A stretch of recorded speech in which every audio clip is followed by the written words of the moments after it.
All right, hey, let's talk about Georgia and Texas. I'm already live here at Red Zone in Athens. I warned you I'd be here at 11. I can't believe I made it on time from the east side. I did, shockingly. Look, this is a big game. Everybody knows it. I think you win this game and you're in. If you're Georgia, if you're Texas, this is pretty much a mandatory win. I see the discussion about how Texas can get in without winning this game. I am overwhelmingly skeptical of that. So we got it going here. We're live at Red Zone downtown. So if you don't know where Red Zone is, go to the Arch, go north one block, take a left at Mrs. Harry's place, and you'll be here before you know it. You'll see 3 flags outside. Scott and Minnie will be happy to see you.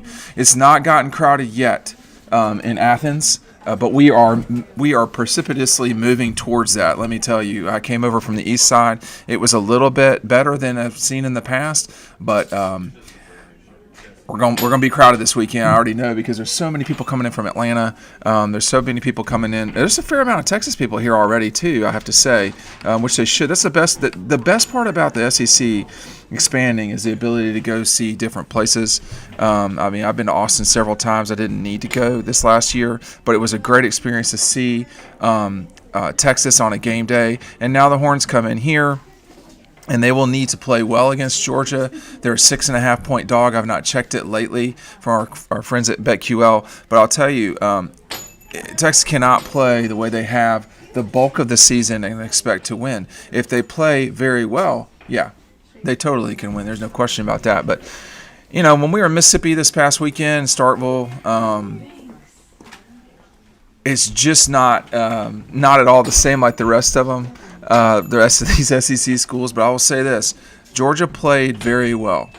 The start was not unreal because they marched right down the field. I would fully expect Texas to score on the first drive, and if they don't, Texas is in real trouble because I wonder what percentage of total points. I'm gonna have to look this up. I wonder what percentage of total points Georgia's allowed this season have come on the first drive because it's got to be like 10 or 15, maybe 20% even because.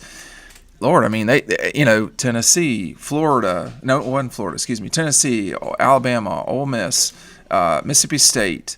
It's just been a significant run of scoring on the first drive. And, if you're Georgia last week and you're facing a 3rd and 15 and a 2nd and 12 or something like that, you got to get off the field. So this defense is playing well, but not on the first drive. So that was something Kirby was kind of.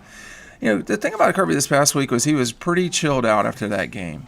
He really was. Normally he's pretty spicy after they blow people out, but he was chilled out. He had his readers on, which is a sign of all of us getting older. I can't see like I used to.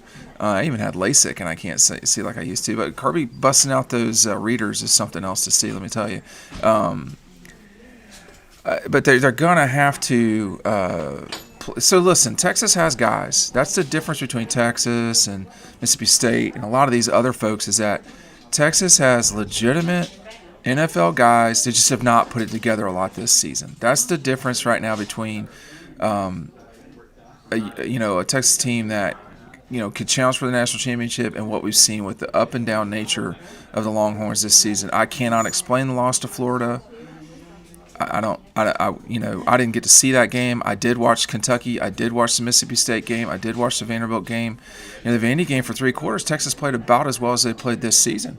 It was exceptional, actually. And in the fourth quarter, you're like, what's going on here? So, they've got a very good run defense that will be challenged for sure by this Georgia run game that is significant right now and has been for some time. This is a good run team. These guys have the capability of running consistently. Consistently. I read about this in Final Feelings on Thursday, which is that I talked to Kirby after. Well, let me just say what he said at the Mississippi State game first. Was that you're not going to be successful in the run game if you don't commit to the run game. His very specific quote I will give you in a second here because I butchered it just then, but. And then I want to throw back to something I talked to him about in Memphis when Georgia beat TCU in 2016. He said, after the state game, he said, you can't run the ball unless you commit to the run. And committing to the run when you're getting a yard and a half in the first quarter, or when you're getting, not 4 yards, that's a frustrating thing for fans to sit there and watch. But over time, if you do that, you will be successful if you have the backs and the line that Georgia does. We saw that against Florida. We saw it pretty quick against State. State is not a good team, so let's be careful about that. But again, this is one of, I think, the core fundamental Kirby-isms. You can't run the ball unless you commit to the run. Let's flash back to the 2016 season. We're in Memphis. You good? We're in Memphis. Georgia's just taken out Texas Christian to win the Liberty Bowl. Now, I'd use black one here. Who are we doing this to? Maybe Jason and Amanda. Jason. And Amanda. Jason and AM.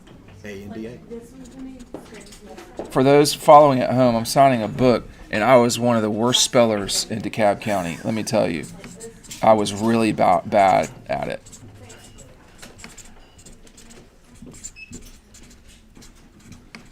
And the other thing is, I've learned over time, me talking and writing at the same time, not a great plan. That's that one. Are you good? Both for...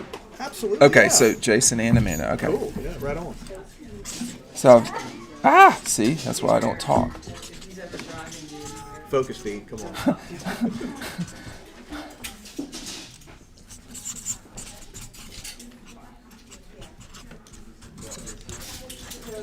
I'm signing Dogstruction and Double Dogs. Thanks, man. Be safe on the way back to Atlanta. I will. Thanks so much. All right, I really man. enjoy it. Thank Thanks you. for what you do. Yeah, I appreciate you. This is entertainment. I know I'm not saving lives here. I get that. But entertainment is something that we all need as well. And I appreciate everybody supporting us and supporting. When you come to Red Zone, you're supporting us. We had to, it takes time and money to go to these games. Let me tell you, it's not a lot of fun spending the night in we spent the night in Columbus, Mississippi, but it was $300 for that hotel room. So anyway, let's flash back to Memphis real fast, a game that Georgia, played okay in. They had a struggling quarterback, freshman, Jacob Eason. And in that time that Georgia was playing TCU, they really could not run the ball at the beginning of the game. It was something that they were having a hard time with. And the final quarter, they went for 94 yards. Okay? It was excessive. They ran it 13 times for 92 yards. Once a Georgia back crossed the line of scrimmage, they were going for at least 9.8 yards a carry. So they had a couple of stops for no gains. And so I asked Kirby, we were in this, the Liberty Bowl is getting redone right now. We were in this makeshift press conference room. It was dungeony, dark. I asked Kirby, I said, hey, what's the difference in being stubborn on offense and being committed to the run? And now, keep in mind, he had just finished his first season. He was 8-5. This was not a guy that had won national championships with the SEC. There was no certainty that this was going to work. And this was, he said to me, he said, I think that, and my question again was, what's the difference in being stubborn on offense and being committed to the run? He goes, I think those things are very similar. There's a fine line, stubborn and committed. Sometimes you have to do things offensively you may not want to do, but you have to do it. I'm a big believer that you have to be able to run the ball to win games. At the end of the day, you can run the ball. Can you run the ball when you have to run the ball? And they know you have to run the ball. At the end of the day, we were able to run it when we had to run a ball, and they knew we had to run the ball. That's a mark of two really good backs. He's talking about Nick and Sony. That's a mark of some tough guys up front, talking about Greg Pike, Tyler Catalina, guys I talked about earlier this week, about Rennie Cubolano. And he said, but we certainly struggled with that the early part of the game to move people and get movement. That was a challenge. Give credit to these backs, Coach Chaney and the offensive line to overcome that. Georgia is going to run the ball. I don't care how good Texas is at stopping the run. And they're pretty good at it. Georgia's going to run the ball. That's what they do. And if Texas stops them, Texas will win. Now Auburn stopped them, but Auburn didn't win. So, as Kirby said, it's a fine line, and it's tricky. It's not tricky. You have to stay committed to what you're good at. With what we do for a living, I know you can't just do it and be like, oh, we don't know what's going on. Hey, Mindy, you have to do things consistently. We're here at Red Zone, right? What if they weren't open on certain Saturdays? That's not how it works. You got to do what you do, and you got to do it all the time. And I think for Georgia coming into this game, I wouldn't make too much of this game. I feel like, again, the Alabama game, people were just kind of overdoing it, in my opinion. I think the university certainly did with that ridiculous second and third down thing that we heard all the time. That does not need to be played.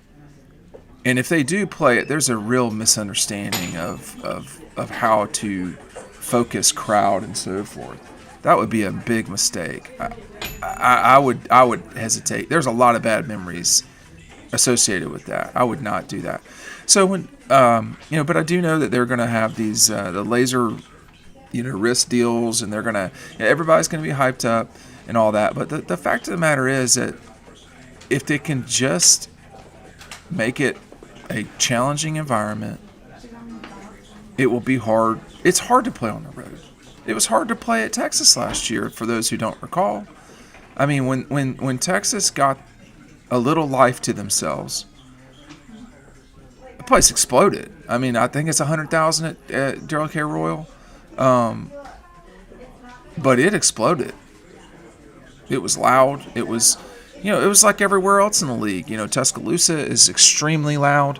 When they get going, LSU is the toughest place to play. Neyland is in that universe. Those three are hard to deal with. But Texas completely was that way. And I think that, I don't think – I get so used to being in Athens and, I'm very used to covering games in Sanford. And people will say, hey, what'd you think about this? Look, Sanford's never crazy to me. There's been very few times. I will discuss them right now. And I don't think it will be this way on Saturday, but y'all can prove me wrong. 2007 blackout. I would start there. That is sort of the basic 101 of that time. So 2007 blackout. And then there's been two games against LSU, a team that's not a rival for Georgia or anything like that. 2004 LSU in Athens. Nick Saban and company come in and get absolutely torched. Blown out. David Green, Reggie Brown. I mean, it was a disaster for LSU. So that game, 2013 LSU, was sort of pandemonium. I would say Notre Dame 19. I would say Tennessee in 22 was pretty raucous. A pretty raucous environment. But, Georgia folks are not going to go crazy all the time. But this might be the opportunity to do so, because what's happening this weekend in Athens is, you have what's hard to remember here is you've got a top 10 matchup with Texas. I mean, Texas is a top 10 team. They've not played like it most of the year, but they played pretty well for 3/4 of their games this past 3/4 of the game against Vanderbilt when we last saw them play. They looked okay in that game, but this night game in Athens is an opportunity. There's two real opportunities here. On the field, and on the field, you win this game, you're in the playoff. There's just nothing to talk about. You probably, but not certainly, have a home game. You win this game, your SEC season is over. If Texas beats A&M, you're going to go play for the SEC championship again. That's not out of the realm of possibility at all. If I'm not mistaken, that game is in Austin. That's not going to be a simple game for A&M to win. A&M probably should win that game. Probably, not certainly. So, so there's that. And then secondly, and this is the more sort of romantic view of this thing, I'm downtown. Again, I spent much of my childhood through, grad school and even now downtown. In Athens, my home is downtown, okay? There's just not a lot of weekends in Athens. And this is one of those special weekends. It's very possible, perhaps probable, that you could have a special weekend with a home game in a playoff. But we don't. There's so much rigmarole going on out there in college football right now. We can't know what's going to happen. I mean, Georgia could play in the SEC tournament, in the SEC championship game, and then they could win it, and you'd go to New Orleans. I mean, like you can't know what the future holds. But there's only so many of these weekends. There's only so many opportunities to be in Athens and to enjoy everything that this town has to offer. It's not a city yet, but it's certainly a town. And, it's on the way to being a city, I would say. But there's only so many weekends like this, and the crescendo that will build towards this big game. I mean, Texas has never played in Athens. And it's all on the line for the Horns, for sure. I would argue it's a lot on the line for Georgia. I mean, in these next from today, these next 14 days, Georgia will play 2 ranked teams, one of which is a bitter blood rival, and the other one is one of the biggest brands in college football. And that's going to matter. This game matters a lot. Now, the Dogs coming into it, I'm going to check here again, are a slightly less than touchdown favorite to win this game. We got Clemson playing tonight, which I'm sure will be fascinating in the Leggy household. We'll see how that goes. But yeah, they're kind of the consensus now is that Georgia's 6.5 point favorite. Excuse me. I guess you could snag it at 6.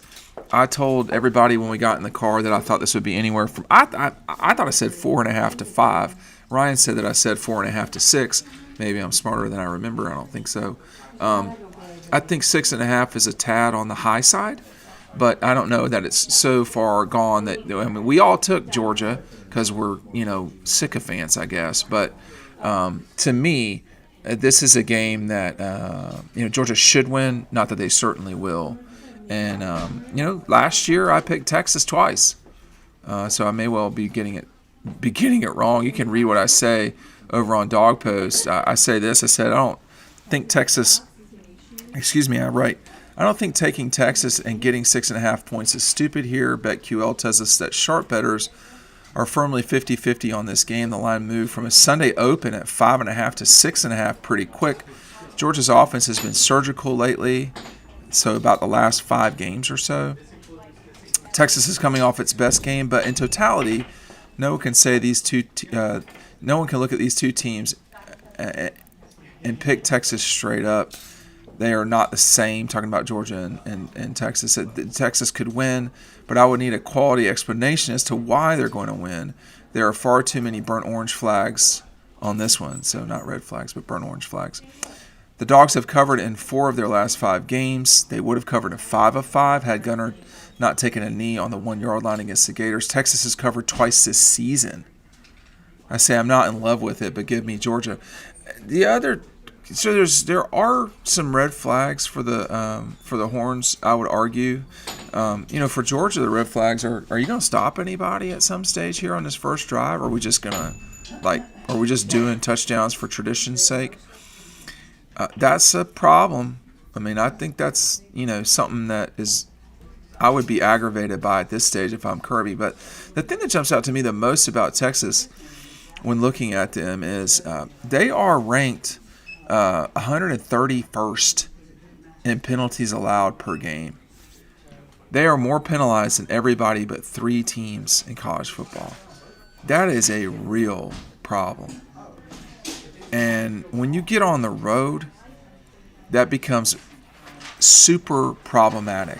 So UAB, Arizona State, and Georgia State are the only teams that are more penalized than Texas per game. That's a real problem. That's a real problem. Now, maybe they come out and play their best game so far. They're going to need to win this game. Georgia's 28th in the country, averaging about 5 penalties a game. Texas is averaging about 8. So do 3 penalties a game matter? I mean, they completely can matter if it's a holding or if it's a false start or whatever that kills drives for sure. That's a massive issue. For Georgia, I think for Georgia, the third down conversion on defense is not ideal. Okay, Texas is actually very good at that. For the record, Georgia is allowing 41% conversions on third down. That's bad. For Texas, they're only allowing 34%. That's 24th in the country.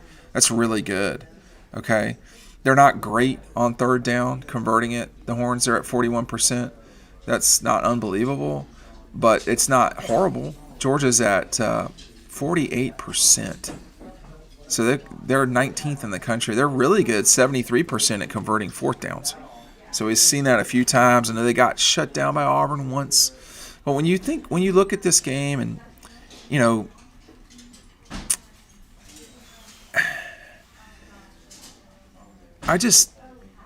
I think the caveat is they've got really good players that guys are going to play in the NFL, Texas. I mean, that's the sort of concern, caveat. So just my view of the world, I am not an absolutist at all about anything. And so to say there's no way I don't live in that world. I can pick teams. I don't live in that world where a meteor can't hit us in the next 15 minutes. Okay? So I live in a world of likelihoods and probabilities and, uncertainty. The notion that Texas cannot win this game, I don't think is a real notion anyone is spreading. I think that the notion is Texas can win this game for sure. Okay? However, I think the challenge for Texas is not insignificant in that, you're going on the road. They have not played well on the road this season. They have not played well on the road. Okay, I will go through that really quickly. I think they actually played okay at Ohio State, generally speaking, but everywhere else has been rough. And they did not play well offensively at Ohio State. They scored 7 points. That is bad. They scored one touchdown in Dallas and won that game against the Sooners. So, okay, on the road at Ohio State, they scored 7. They lost 14-7. Not even close to a bad loss. Okay, a completely, fine effort. I did not think Texas would win that game going into it, but I think they played fine. The loss to Florida was not shocking. It was not shocking. It was a bad look.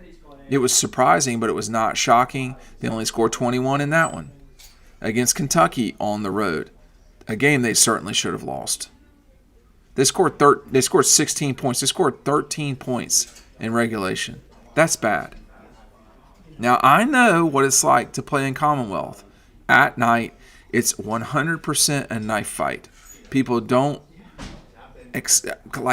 understand, I think, the challenge of Commonwealth. I'm not sure I understand it. I just know it's really hard to play up there at night. It's been hard to play up there at night for decades. 1996, Georgia goes up there, Kirby and them. They go up there and lose 24-17 to not a good Kentucky team. Now, Georgia wasn't good in 96. I'm just saying, to lose that game, disaster. In 98, they went up there, but wasn't at night. It kind of struggled. I've been to Commonwealth enough to know when you go up there, you better be ready. Well, Texas was not ready to party that night, but they came out with a win. And then a week later, they certainly should have lost to Mississippi State, but Mississippi State does what they do. They do what Carolina does. They get up on teams that are good, and then they collapse. Mississippi State with a 17-point lead in the going in the fourth quarter. B, they even to close the game out, they had a chance to do that, and they did not do it. Texas wins that game in overtime, 45-38. Now, the Horns have scored more lately. They went 3 conference games in a row not scoring over 23 points. Massive red flag. They scored 45 on what I would call as a bad Mississippi State defense. And then, I think they played well against Vanderbilt until the fourth quarter. So whatever they did against State, they kind of swapped their card out for what they did against Vanderbilt because they played horrible against Vanderbilt in the fourth quarter. It was bad. They shouldn't have lost the game, but man, they made it just stupidly close. So that can happen. But they're going to come in here, and Georgia has really sort of, to me, offensively particularly, has really settled itself down lately. Okay, I wrote about this. In their last 5 games, 66% of the Gunnar Stockton led drives. So not all the drives. Like, Puglisi played against Kentucky. He played against Mississippi State. Georgia has scored on 66% of their drives. That's a lot. That's a lot. It's a massive percentage. Because let's just say, and the bulk of them are touchdowns. So at the end of the day, if you're scoring about 48% of the time you get the ball, you're scoring touchdowns, that means you're scoring 35 points. Something like that. It could mean you're scoring 40 points. So the math on that is you get the ball about 12 times a game, something like that. Saying 48, all right, let's knock the 6 down to 5. 5 times 7, 35. And maybe you're kicking a field goal at some stage. That's 38. Is Texas going to win this game if they don't score 38? Is Georgia really going to score 38 against Texas? I mean, I don't know about that, but they could. They could. I mean, in SEC games this season, Georgia scored 44-21, 35-20, 43-24, 41. So scoring over 35 points 35 points or more has happened in all but 3 games. So all but 3 games. 4 of the 7 so far have been, 5 touchdowns. That's a lot. And, against the Gators, you probably should have scored 31. Nothing stopped Georgia from scoring 31 besides the decision by Georgia not to score 31. So you start talking about the 2 games that just didn't play great offensively, Auburn and Alabama. That's it. Like for the whole season. I mean, I think Austin Peay didn't play great offensively, but it wasn't. I've seen worse. I think to some degree this team has had to figure themselves out. I can't believe I've talked this long and not talked about Red Zone. We can't do it without our partners. We've never had our longest standing, closest relationship partner is Red Zone. They've been with us for years.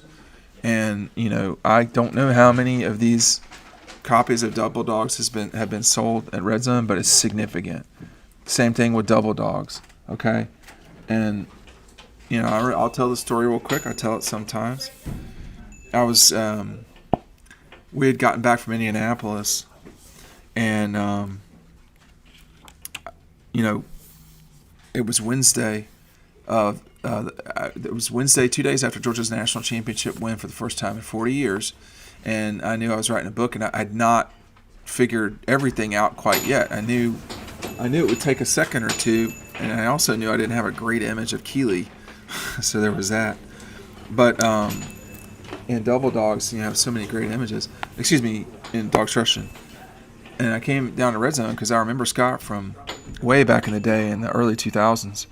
And, we talked about it, and he said, you got to put that. He said, that's an image nobody will ever forget. And as it turns out, I think that's true. Chris Collins shot this. This is the only image in these books that is not from Dog Post cameras. So shout out Chris doing that. He was, I've told the story about that image myself many times. Georgia was up, 20, what was it? They were up 8, whatever it was. So 26, I guess it was 26-18. They were up on Alabama. And, Alabama got a first down or 2, and I was in the end zone. I was exactly where you wanted to be. I was exactly where you wanted to be for what turned out to happen. But I had seen it too many times. I had seen in 2012, Georgia and Aaron Murray fly down the field, and the end of the game was in the end zone.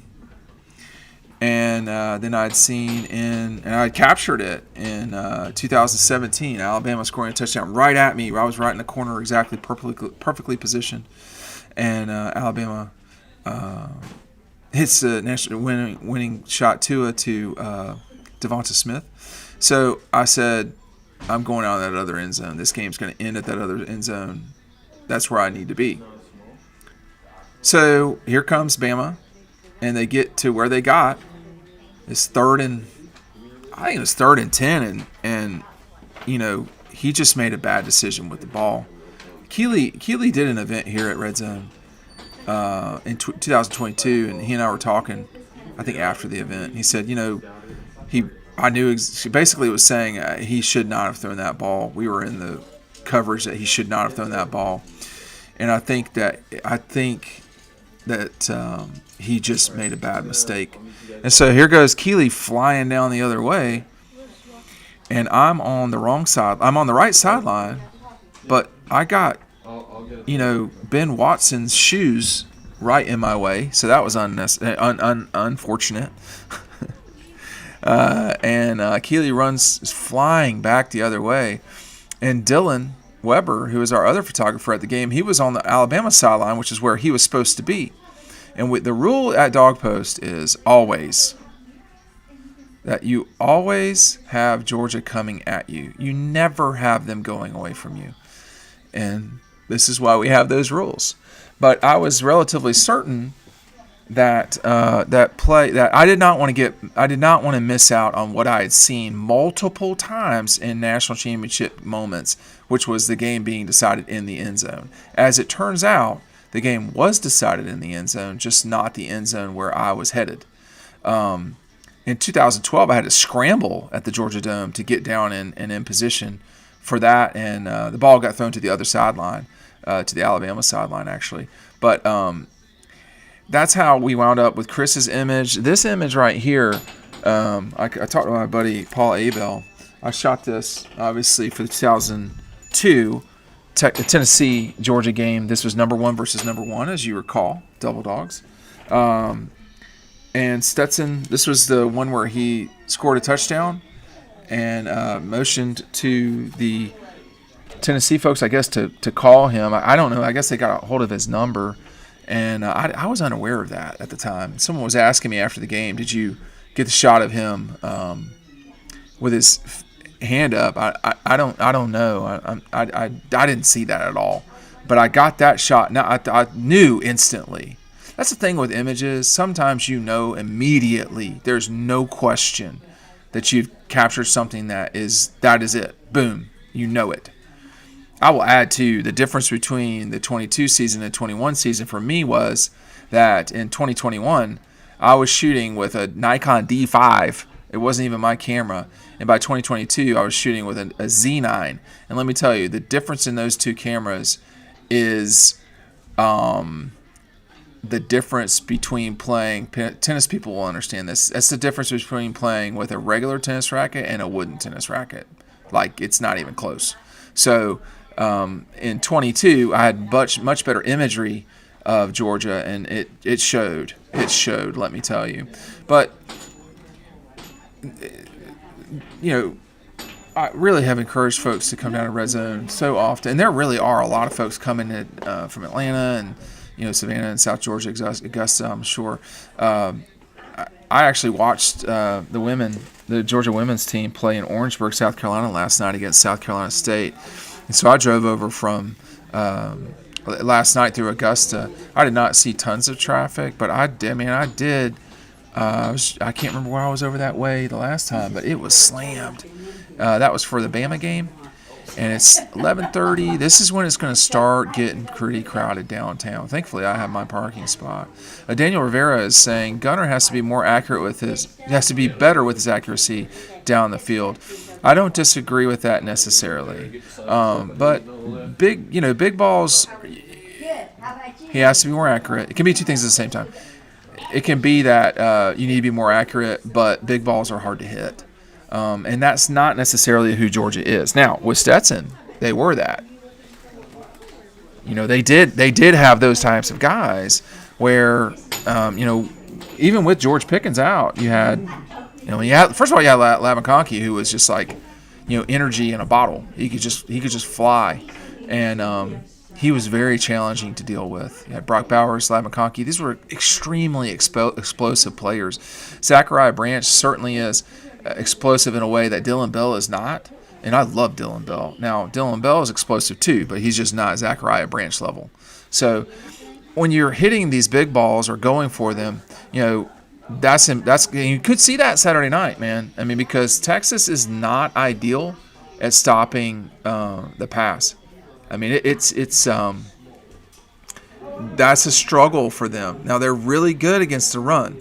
Okay, number 2 in the country, but they're number 93 at passing yards allowed. So some people you could see on Saturday that Georgia comes out and they say, we'll run in a little bit. We're going to just throw it side to side for now, and your linebackers are going to chase Zachariah Branch and Dylan Bell side to side, and we know they're fast. We know they're good, but they're going to prove it right now, and they're going to go side to side, and then we're going to slam you in the middle with with these running backs.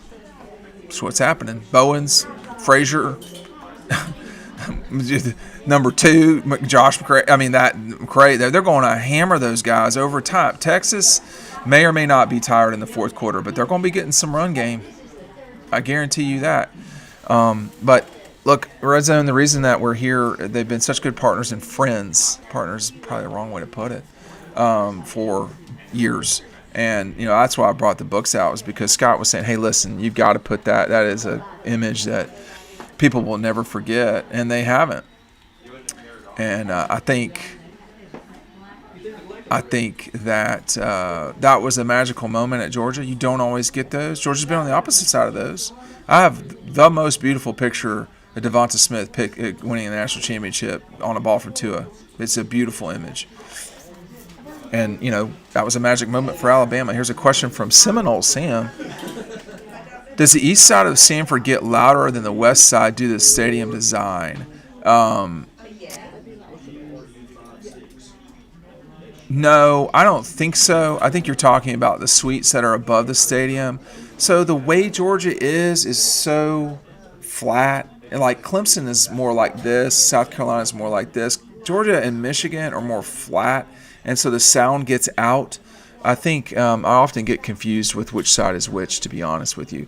But the Sanford is not I would not call it an overwhelmingly loud place. But the north side has the students, so it is louder. But it's also shooting it against what is slightly containing with noise. When you go to Neyland goes pretty much straight up. It also has a little bit of overhang, and that keeps the noise in just enough. And, of course, Neyland pumps in ambient noise with probably, I think, 11 or 12 speakers around the field. So there's that. But I don't think either side is necessarily louder. But I think that the north side probably makes more noise because that's where the students are on that side. Now, so do the opposing fans. Here's Daniel again. Everyone, dog, he's just. How do you get the shirt? Well, Daniel, this is our Riding Home shirt. It's exclusive to Red Zone. I am going next time I see Scott or Mindy, I'm going to ask them to bring some of the other Red Zone exclusives. These are not the only exclusive shirts. You can type in Riding Home Red Zone into Google and it will pop up. I can actually try to just go ahead and put it in the comments section right now so that you can just grab that. But I'm appreciative of y'all's support of us because it makes a difference. Without Red Zone, things become more difficult for us, to be sure. I'm going to put it in the comments right now, Daniel, and why don't you go ahead and grab one while you're at it. And I am very appreciative of that. A couple more questions. Morgan is asking, is Georgia looking to hire a new defensive line coach? Not that I'm aware of. I think that in the case of Trey Scott, he's really done a great job in his time at Georgia.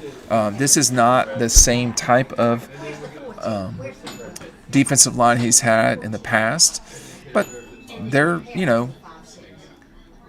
just not as gifted, and that's up to the coaching staff too. They have to go get guys, and for the most part, they've done that. Now, defensive line's played pretty well. They're just not completely dominant. Here's Josh asking, do you think Lane Kiffin will go to Florida? I don't, but again, I talked about earlier in the show, I don't live in a world of absolutes. it's certainly not out of the realm of possibility for Lane to go there. All the signals are right now that Lane will stay at Ole Miss. I'll rant about the Florida job right now. So my background is pretty extensive. So I played 2 sports in college. The college I went to, I was on the board of trustees for 9 years. And you see behind the scenes and behind the sausage getting made, budgeting, just stuff like that. And then, of course, I've covered the South Georgia and the Southeastern Conference for 25 years. Lane is giving all the signs that he is not interested in leaving Mississippi. And Florida is not organized in a way that is conducive to winning in a serious way. LSU's not right now either. Okay? LSU's not serious about winning. If they were, the governor wouldn't be sticking his hands into everything. If it were, they would have a president of the institution 3 months ago. If they were, they would not make rash decisions about firing athletic directors. So LSU is not being serious right now. Florida, everybody wants to do things, but when it comes down to lifting the weights, for lack of a better term, they're not lifting the weights. You got to do the work every single day at these institutions. What Georgia has, what Alabama has, they have alignment. The Board of what is the thing that controls the University of Georgia, Georgia Tech, and Medical College of Georgia, and so forth. It's called the Board of Regents. The Board of Regents completely understands what Georgia is trying to do through athletics to make the institution a more premier institution, and that has happened. There's alignment. There's no confusion about why are we spending this $1 million here. Everyone understands, from the Board of Regents chair to the university's president, which is Jerry Moorhead, to Josh Brooks, the athletic director, to Kirby Smart, to the players on the team. Everyone is understanding what's going on. At LSU, we don't know what in the world's going on. Hey, Zoe, will you bring me some of the other shirts that are not Dog Post, but they're Red Zone exclusive? Yeah, thank you. If you want to win in a serious way, or if you have a strategy, my strategy is to grow enrollment at our institution. Doesn't even have to be Georgia. What are we doing from the board level on down? If you don't have that, you will not get it done because it's so complicated to do things. You know, at a place like where I went to school at Coker, you're only talking about a $25 million budget. Okay? That's like a third of a tenth of the size of Georgia's athletic department budget. But you still have to be completely in line, or you're not going to get where you want to go. These are exclusive to Red Zone. These are shirts that would be killer Christmas gifts. Okay, that's one. I'm going to go with the last one that I love the best. Here's another one. Just a basic. You just let them know what time it is. This is beautiful. Okay? If you know someone that went to Georgia, graduated, whatever, this is a great graduation gift. Okay? That is awesome. I don't know who drew that. That's exactly what it looks like. That is a beautiful shirt. I'm just going to say that right now. I would. That looks nice. So, but there's not alignment at Florida. There's 2 schools particularly that are totally aligned in every way in the SEC. That's Georgia and Alabama. They totally get. They totally understand not just why it matters to win in football, but why football specifically is the gateway. It is the front door to the institution. Okay, so I don't know how many people are going to watch this game, but it's probably going to be about 10 million viewers that will watch Texas and Georgia. And the game is in Athens. Why does that matter even more if you're Jerry Moorhead? Because you're spotlighting the institution. Are you kidding? So you get a chance to see everything about the school. It's spotlighted just through the football program.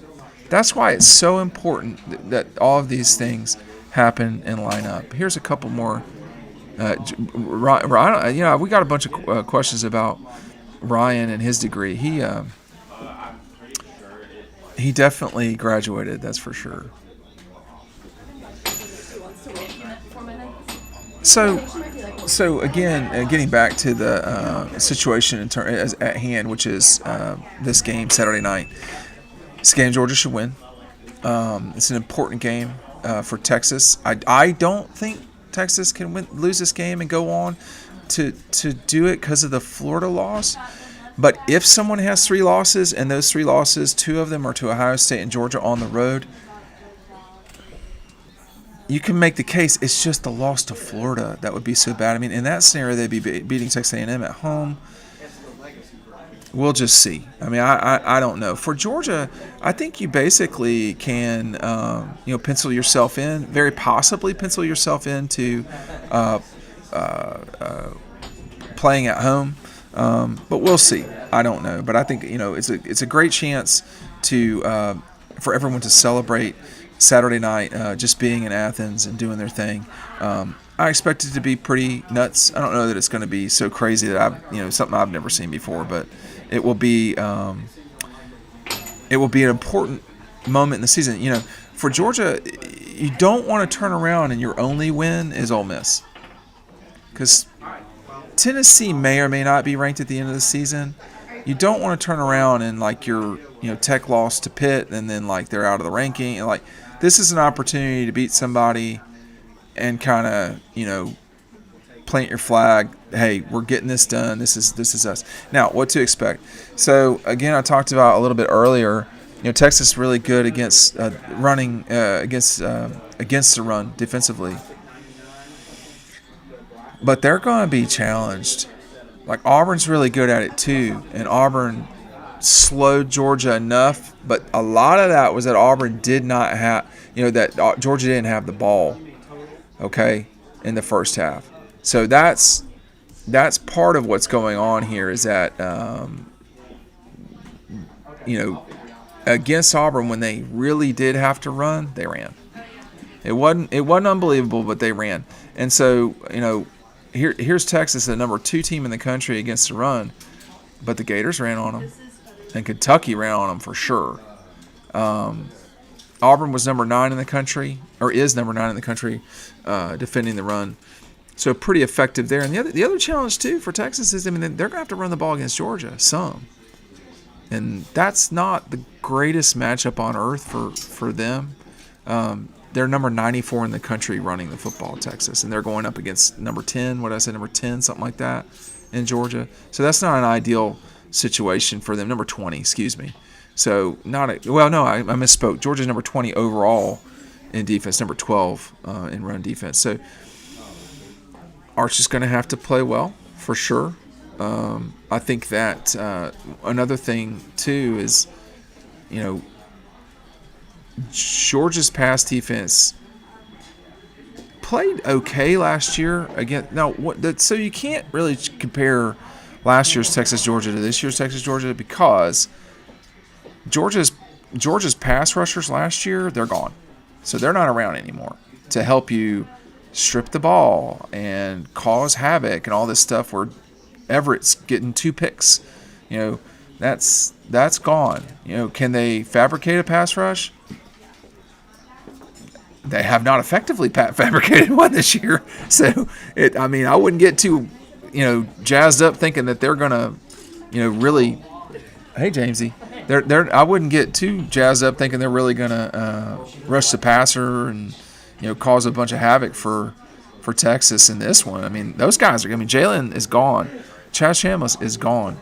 Those guys that really rushed the passer for Georgia last season against the Horns, they're gone. And I think that's the challenge for the Dogs, man. You've got Texas at your joint, which made no difference last year in this game, but you've got them at your place. You have an offense that is pretty efficient, much more like a surgical knife. They're very good offensively, but you're going up against a team that's good. Texas is good. People need to kind of come to the realization that if you want to do this, you're going to have to beat good teams. Well, that's who they've got in front of them. Mississippi State, they're not good. I told y'all the whole week they're just not good, and that's okay. You're going to play teams that aren't good. You know who else isn't good? Kentucky. Kentucky's not good. Now, I don't know what's going on in Kentucky right now that we're starting to string wins together. That is not the game plan up there. They are not happy, and they want this to end. They are done. They are done with Stoops. But here they come, beating Auburn, thrashing the Gators, man. I'm telling you now, people misunderstand Kentucky, Florida. Kentucky hates Florida, and that deals with basketball more than anything, but they hate them, and they beat their ass. They beat them by 31 this past week. So now here come the Kitty Cats again. They can beat Vanderbilt, and they can beat Louisville. And you could turn around, and all of a sudden you're seeing Kentucky at like 7-5, and those folks are going to be unhappy because they didn't do the deal on Stoops when they had the shot. But when you're slashing Florida the way that they are, I don't know. But that was not the game plan. So Kentucky's not good. And Georgia did to Kentucky what they should. They did to Mississippi State what they should. Texas did not. Texas struggled in both those games badly. I mean, they certainly should have lost to Kentucky. I mean, they were down 17, if I'm not mistaken, at State. Now, they should have never lost to State. But in that situation, without that punt return, they probably lose that game. I mean, they just didn't play well. So here they are again, playing on the road. And, offensively, they've struggled on the road. Okay? Offensively, they've just not been unbelievable away from home. And that can happen. And I don't know if it's crowd noise. I don't know. I don't know if it's because a lot of their road games are the conference game plus Ohio State. There's any number of factors. But again, you score 7 on the road, 21 on the road, 16 on the road. And then against State, they were down 17 in the fourth quarter of that game and beyond. That's when Texas scored. That was it. They'd scored 31 going into the fourth quarter. That's not bad. Excuse me, they scored 14 going into the fourth quarter. 14 points.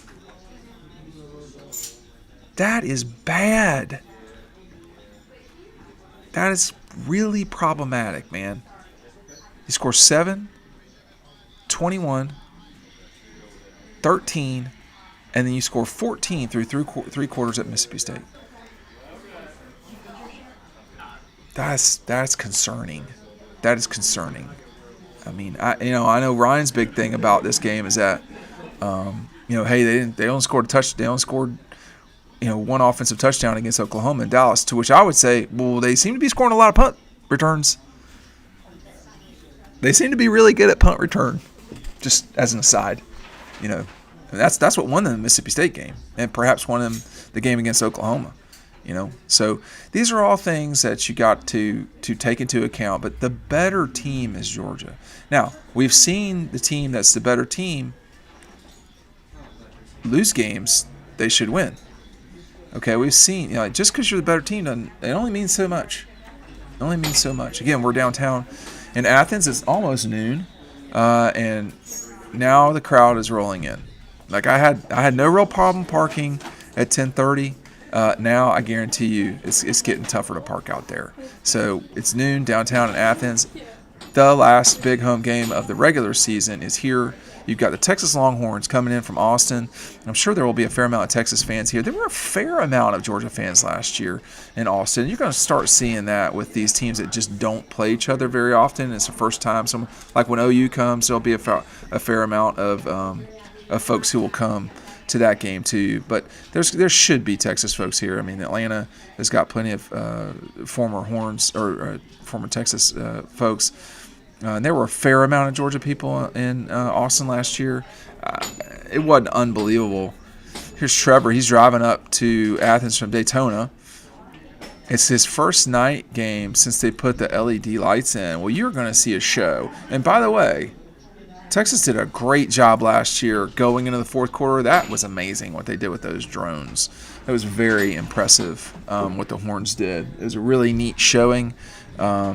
And a lot of people tuned in to watch that game. It was an outstanding game. Daytona, what are we talking about? 8 hours, 7 hours, something like that to come up to Athens. So you got a little bit of trip. You'll be here in plenty of time. Yeah, Daniel is saying he's hoping that the fans will show up. Don't even worry about Georgia fans at these home games. They love it. It's, I don't know how long I've done this. I've done this for 25 years, but as a child, So typically Georgia played day games. The traditional kick was a 1 o'clock game. Vince would say, we want the folks who are in South Georgia to be able to go home after games and go to church the next day. The people I saw at the tailgates when I was a child, they weren't going to church the next day. They were not going to be in shape to go to church. But that was what it was. And then TV came into control, and certainly the early 2000s. And then in 2009, that was it for that. It was total control. The only game that Georgia controls, there are two. They can ask for a preferential kickoff for homecoming. They don't have to be granted it. And then the streaming game, they can kick that off whenever they want to. The Charlotte game we know is at 12:45. So that's that. TV controls it. That's what the money's for. That's what the exposure's for. There's a question about the wristbands. Georgia's sent some information out about that. I've not been so eager or quick to send that out. Like I said, I was at the women's basketball game yesterday in Orangeburg, South Carolina. So I got to Athens late last night, and I've not messed with any of that. They're going to give out wristbands to about 55,000 people. So they're wanting people in they are wanting people in their seats early. I think that's a cool thing to say. I think against Alabama, people did that for the most part. Here's a email. They're saying distribution begins at 5:30.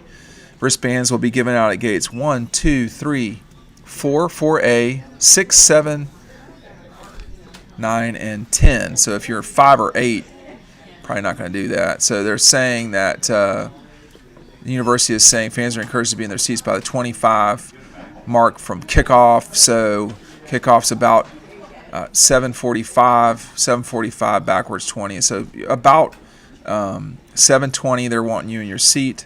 John Bell from Widespread is going to be there doing the national anthem at the 13-minute mark. And the wristbands will be synchronized to create colors and patterns in the crowd in real time through infrared, light, or radio frequency technology. Wristbands are made of recycled plastics, can be recycled and refurbished after the game. I don't know. It was a curious look just from the field with the wristbands the last time. I never could get so they get, what did they say, 55,000? Is that right? 65,000, excuse me. 65,000 Pix Mob. I don't know what that means. So 65,000, so that's a fair amount of people. Of the crowd, Texas probably has maybe 6,000 folks, maybe. It's probably more like 4 to 5. So the band probably won't have it. So I can see how the majority of obviously 65,000 is a majority of 90. So I could see how a fair amount of people could have those on their wrists. But here's the thing about that stuff is that sometimes it doesn't quite propagate the right way, so they don't flash all at the same time correctly. But Georgia's trying to do what they can do to create an atmosphere and to get folks to have fun. The challenge, I do think the real challenge now in collegiate athletics is not just to win, but you got to show people that they're going to have a good time at the game. It's just winning the game is great. Like that is step one. But you also have to entertain people. And the game itself is not always going to entertain. So now we have the lights, now we have the wristbands, now we have all sorts of things. And I understand it. This is a show. This has been a television show for a couple of decades, but it is a show, and people want to be they want the entertainment. Let's see. Damien is saying, shout out from the Anderson University Trojans. I played there a few times, probably just twice. Anderson's a great campus. Anderson is a really neat school, to be frank. We were in the same conference. Are they still in our conference? Are they in the South Atlantic? You tell me in the comments. But people are wanting to be entertained, and so the unspoken part about this is that the Georgia fan base has always been a wealthy fan base. That's not changed, and I think it's accelerated over the last 20 years. And you're seeing the crest of that right now because just volume. You're seeing a volume of people.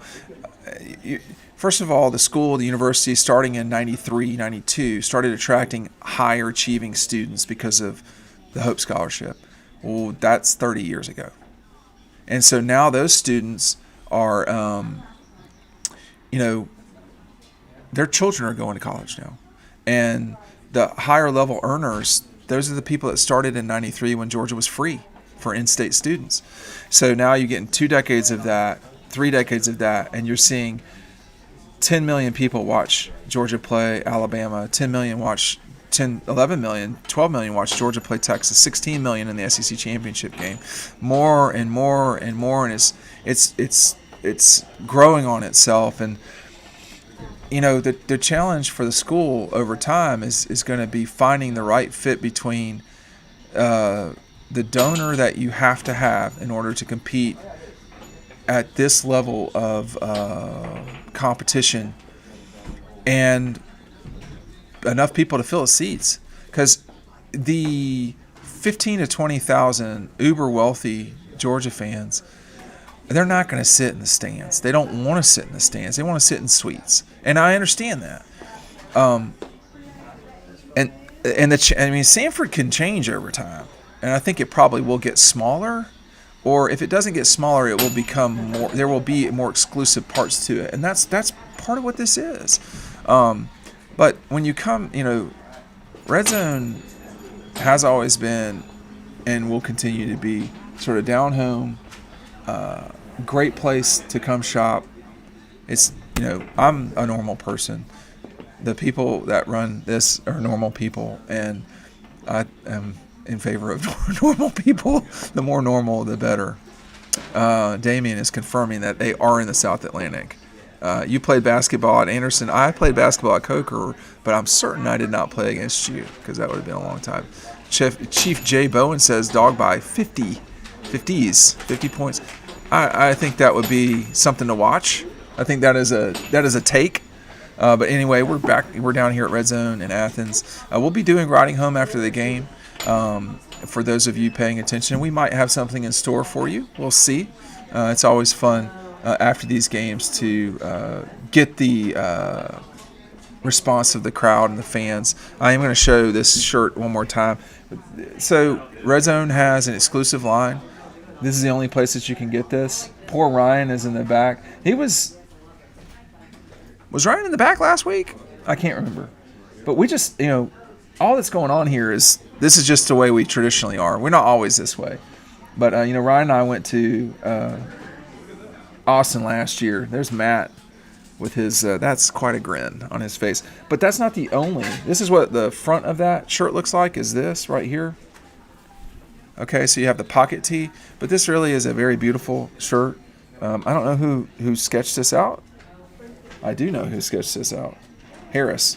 So, Greg Harris. Gotcha. I can't show it on the screen right now, but that's very well done. And that is about, so these weekends, obviously are a lot about football, but the other 359 days of the year, or 58, is about the institution itself. This is an awesome picture of the arches, or arch, and the state seal too, by the way. Georgia doesn't go crazy with their state stuff like South Carolina. You got Palmetto, everything over there. It's really something else. But Georgia and Texas will kick. Now listen, don't go in there thinking they're going to kick this game off at 7:30. That's not going to happen. They're not going to go. Thanks for coming in, y'all. They're not going to kick until about 7:45. It could be 7:50. It might do what's called in the broadcasting industry. They could roll it.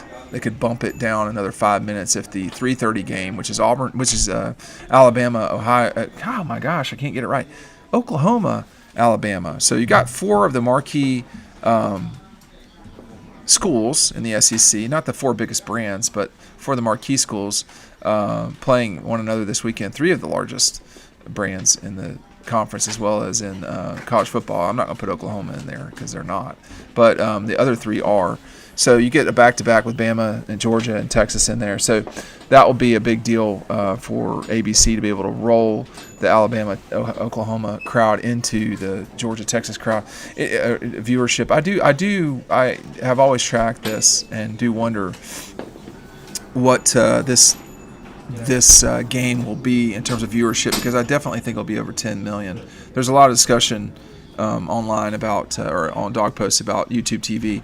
YouTube TV only has about 10 million viewers, or subscribers, so that's not going to substantively affect how many people watch this game. That could maybe take away 500,000 or 1 million people, which is not nothing. Don't get me wrong. Disney wants all those people, but we'll just see how that goes over time. I got a phone call I'm missing here. No, it's a voicemail. They recently leave voicemails. I don't check them. I'm too busy talking to y'all about the Georgia Bulldogs and so forth. We're downtown at Red Zone. This is not the last shopping weekend of the year, but it is the best opportunity to come in on Clayton Street downtown in Athens to check out all of the gear. I'm going to do my recording for Final Feelings inside of Red Zone after the game. I'm going to walk around a little bit and do some editing on that. I'm not going to do it live because I don't want y'all to have to stomach me moving around. But this is a game Georgia should win. I think the vibe will be significant Saturday night. I don't think Georgia folks view Texas the same way they view, say, Alabama or the Gators, Auburn. But it is a big game, and that should not be discounted at all. I think that I think it's going to be tricky for Texas to win this game. I think they'll have to play their best game of the season. I think that Arch will have to play, I would say, noticeably better than he has, much more like the Vanderbilt game than the other game. I mean, there have been times where he's really struggled. There have been times that he really struggled. But he has – the thing about where Texas is at right now is they have the capability to be good. They have really good players, but they've just not put it together. They are waiting until the end consistently, or they're just not even. Florida just physically punched them in the snout the whole day, and that was what it was. And it was hard for them. Kentucky, I think, did the same exact thing. There were a slew of times this season that Texas just did not do what they needed to do on the ground. And that was the problem. I write about it in Final Feelings here, where Texas really has a hard time running it against a slew of schools. Now they stopped Ohio State. I'm not sure I understand that. So they have I don't know. So Texas, in their sort of meaningful games this season, they played 6 of them. So against Ohio State, they outran the Buckeyes 166-77. Like, that's pretty impressive, I gotta say. And they lost the game, but 166-77. Now, Arch did not play well in that game. The Gators, they outgained them by 100 yards. The Gators outgained Texas by 100 yards. That's not cool. Against Oklahoma, Texas basically outgained Oklahoma by basically 100 yards. That's why you lost. The Cats, they outgained Texas by 100 yards, basically 90.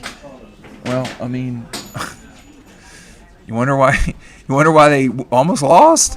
That's the reason why. Against State, Texas only outgained State by 10 yards. That is pathetic. And then, against Vanderbilt, Texas only went for 100 yards. They stopped Vandy for 58. So that's not great if you're Vanderbilt. You wonder why you lost the game. You have 58 yards rushing. It's like, you can't. This is not that hard. It's hard enough, but it's not that. The hard part is because it's simple. Either you run it or you lose. It's that simple. We're downtown in Athens at Red Zone, hanging out on our traditional Friday spot. I'm a little early today because I know what's going to happen later. I wouldn't be able to park. Here's the Midnight Highway saying, in the Austin game last year, Georgia only drove the field once. That's true. I think that's true. The edge rush for Georgia forced 2 fumbles inside of Texas. 30 and 40. Texas had a bad punt. Yes. So there's no question that that's why I said last year with this game, is not necessarily comparable to this year because the pass rush from Georgia last year, was not is light years from where this pass rush is. This pass rush is not an existent. I mean, it's not serious. I mean, I will say last week against State, they had a pass rush, and I think they had 3 sacks, but that's an outlier. Now, last year they were doing everything. They were just knocking people over, sacking Arch, sacking, Quinn Ewers, everybody. But they're not there with that right now. So they're going to have to manufacture some things and so forth. It's not where it needs to be.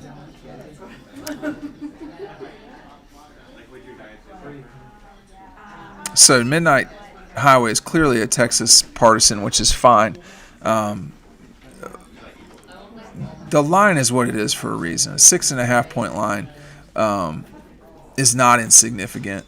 And I think that for Texas, they're going to have to play the best game they played this season to win this game. They did not. I mean, they can't play the way they did against Ohio State and win. It's just not going to happen. They can't play the way they played against Ohio State, Kentucky, Mississippi State, Florida. So, 4 of their 5 games, they've not played at a level to which they win this game. If Georgia plays the way they did against, I would say, certainly in the first half of Auburn, first half of Alabama, that ain't going to work. But the bulk of the rest of the time Georgia's played, they played pretty well. I mean, I don't know what they did in the fourth quarter against Mississippi State. I can't recall. Midnight Highway's fully triggered about the horns. So you go do your thing, bro. I can't keep reading your statements. We're downtown at Red Zone in Athens, and this is a really neat exclusive shirt to this store. If you went to Georgia, really neat Christmas gift. And this is a small, which I probably could very narrowly fit in. This is our Riding Home shirt, which you can only get here and has sold pretty effectively, and we're very appreciative of them for having that here. And we've had a long friendship with Scott and Mindy. I would not do this anywhere else. I'm just going to tell you right now, it's not worth it for me. So these are our friends, and they've been extremely supportive of us and helpful. The crowd is trickling in. Hey, Porter, you hanging in there? That's a lot of emojis. It's a lot of heart emojis. I expect Friday night in Athens to be complete chaos. I will say that I will be at the Tech game tonight. Georgia Tech is as bad at basketball as I've seen a major basketball team in a long time. They are not good. That this is a 15-point line for Georgia basketball, to me, is indicative of somebody's not good. So that's Tech. Now, with that said, the jury is still out on this basketball team. They've only played 3 games. They can definitely score. That is not a problem. If you want to see a bunch of baskets, I don't think it's out of the question they score 90 or above against Tech tonight. I mean, Tech's they're not good. There's going to be some, the SEC is not going to be as strong this season as it was last year, and in basketball. And I think that means, there was a lot of expectation for the SEC this past year in basketball. It lived up to the hype in the season, but the way Georgia played in the tournament wasn't great. I will say I never thought I would live to see a day where the SEC is so obviously better than the ACC at basketball. It's hard to understand from my perspective. It's challenging for me to understand. But it is what it is, and the addition of Texas and Oklahoma helps that. But it's really been Alabama, Auburn, Tennessee have elevated in a way that Georgia should, and we'll see if that happens tonight. I expect a complete. Georgia Tech is not good. If Georgia struggles with them, that's a massive red flag. Massive red flag. And by the way, Xavier's not good either. So that's sort of the first game people have been pointing at for Georgia to play. They're going to play, they're playing in Charleston, they're playing Xavier, and then they'll play West Virginia or somebody. I can't remember who else it is. And it's just no, dude, Xavier's bad. Xavier is bad. So this team really needs to run out to some wins. And so maybe get like 12 wins before New Year's, or it's not going to happen. Right there. It's just me. Hi. Oh, look, that's him. It's Dean Legge still here at Red Zone. We've got some folks that have popped in. Well, it's right over there. You can grab it. Look at you. Thanks for popping in. Where'd y'all come in from? Huh? Where'd y'all come in from? Nashville and Nashville, 38. Georgia, or Tennessee? Nashville, Tennessee. Okay, not that far. 38. Not that far. Oh, y'all were at the beach before. Where'd y'all drive in from? Destin. From 38. Okay, gotcha. So it is. How was the traffic? Oh, we came 2 days ago. Oh, okay. So they've been in town. They're having fun already. Good for y'all. I do think it's about to get very crowded. It's this poor guy. He's watching us all the time. This is hilarious. Every Sunday we watch it. Well, I appreciate it. Hopefully it will be good this Sunday. We'll see. Yeah. No, they're hopeful. We hope we have some stuff in store for y'all. We'll see. But they popped in We're driving and watching it. safely. Yes. The person driving is listening Kind of reenacting you. and being the traffic's serious after these games sometimes. I'll say that. But yeah, folks are popping in, and that's what I was talking about. This is definitely a big weekend in Athens. Folks are excited, and I'll say this, man. I think you need to celebrate this time at Georgia. We don't know what the future holds. We don't know what. We just don't know what's next. But these games are special.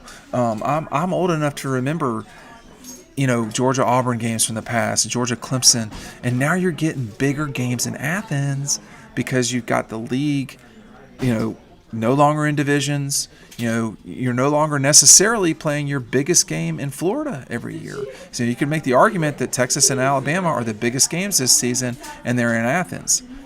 So I know folks like Scott and Mindy are loving the fact that people are discovering Red Zone. It's been around the block since 2003, so there's that. But it's just a great time of year. We're on the precipice of Thanksgiving. I think I know what I've got to make. With me? Yeah. Okay, I'll call you in like 15 minutes. Okay, no worries. All right, bye. It's just a wonderful time of year. People wait forever. And the thing to remember now is you've got the Texas game and the Charlotte game, and you could have a Christmas game. That is not out of. Are you pro Christmas game? If Georgia were to have a Christmas game, like a 20th, how exciting would that be for y'all? Or stressful? Well, yeah, probably. More stressful than it. Yeah, I don't know. I don't know what it will be like, but I think we need to prepare for that being the case. Now, again, the caveat is if Georgia wins tomorrow night, which it should, and then Texas beats A&M, which is not out of the realm of possibility that Texas wins the next 3 games. So any of those things could happen. Then Georgia goes to play in the SEC championship, and if they win it, they go to the Sugar Bowl. So we know those ifs. Those ifs exist. If they don't win the SEC, almost certainly, not certainly, but almost certainly 70, 80%, you're going to have a home game. It will, in that scenario, if you're the 5 seed, Georgia would probably play the 4:30 Saturday game or the 7:30 or 8, whatever it is, game on Saturday night. And I have friends in broadcasting. I have friends at Disney, multiple, and just the consensus is so Disney has taken the Friday night game and the noon or the 1 o'clock or noon, I think it's noon now, game. They're going to put those on ABC and ESPN and all that. So they're not going to compete with the NFL. That means if you're because the 5-12 would be the SEC runner-up or the 3rd team from the SEC or the Big 12, or it's going to be whoever the 5 is probably going to be Georgia, Ole Miss, Alabama, Texas A&M, and maybe Texas Tech, but I doubt it. That team is going to play Memphis or South Florida or possibly James Madison, which would be crazy. They're not going to put that on ABC. They're going to stick that on Discovery, so that would be TNT and all those guys. So that would dictate that game would be probably a 4 o'clock game. So if I'm guessing right now with what I know right now, My suspicion is Georgia will play the Saturday 4 p.m. game on TNT, but we still have a long way to go before determining what's really happening here. We've got, Georgia can still win the SEC championship. Texas can, Alabama, Texas A&M. I think as soon as this weekend happens, Ole Miss can't. But we're in the moment here where projecting things is a little bit tricky. I think possibly Oklahoma and Ole Miss still can, but this weekend may be the time at which that all changes, and whatever happens on those games. So, or for those teams. But we're downtown at Red Zone. And they're on Clayton Street. If you're at the Arch, you're going to go north, which is away from campus. Go towards downtown. You're going to go 1 block. You'll take a left, and then it's probably 200 feet to your left. There's 3 flags outside. We've had a lot of people come in and say hello this morning, which I'm glad, because what we understand that we're entertainment. We get that, and there's a lot of other things. There's a lot of really good people that cover Georgia. We're just one of them, and we know that our this post-game show is very popular. I actually don't know how we started doing it. I think we started doing it in maybe 19 or whenever it was. But it's been a very humbling, I guess you could say, thing. It's our relationship with y'all, and the reason why we spotlight Red Zone. Our relationship with y'all is that we're going to tell you the truth, that as we see it. We don't always necessarily. I don't know if anybody breaks stories anymore, but our relationship with our audience is that we're going to tell you what we feel is reality, what is true, and that's what we try to do on Riding Home. And the reason why we have a relationship with Scott and Mindy here at Red Zone is because we believe in what they're doing too. So we're not a corporate-owned business. It's just owned by me. It's just Scott and Mindy. If they, there's stuff I see right here. I see Dogopoly. Actually, it's what I'm putting my camera on. I used to play that when I was a child. I remember that. And so they have stuff like that you can't kind of get anywhere else. Again, I'll show this shirt. It's killer. That is a really neat shirt. You could get that for your grandfather if he went to Georgia, or for your grandmother. That's a classic, shirt. People see that, they either or you don't know, and that's just a well-made, garment. Everybody's bringing back the pocket and the front pocket, very 90s, but cool 90s like me, right? And then here's another one. This is just basic. This is like what time it is there. You can wear that out. And then here's another one of their exclusives, which is kind of maybe a Sunday shirt. So very neat stuff that they have here. I'm going to do final feelings from here, and then when I do that, I'm going to walk around a little bit with the camera and talk about this game. But this is a game Georgia should win. It's certainly possible that they get tripped up. You just don't know. That's the thing about games. That's so the anxiety that people have going into games is you don't know what's going to happen. That's the best part. And that's why people scream and yell so loud, because they want to know. They want their desired outcome to happen. Well, that doesn't always happen, does it? But I think Saturday night, that's something people should expect. Now, with these wristbands and all that stuff, I think the one thing that people are really desperate not to see or hear is that sound again that they heard in the Alabama game. I don't know what Georgia's going to do on that front. Thanks for coming in, man. Thanks. Be safe. I don't know what Georgia's plan is on that. I would kind of stay away from that myself. I think the one thing that you don't want to have happen is games become sort of just entertainment. Thanks, man. Good to see you. Take care. You too. Good show. I appreciate it. Saturday night. Thank you.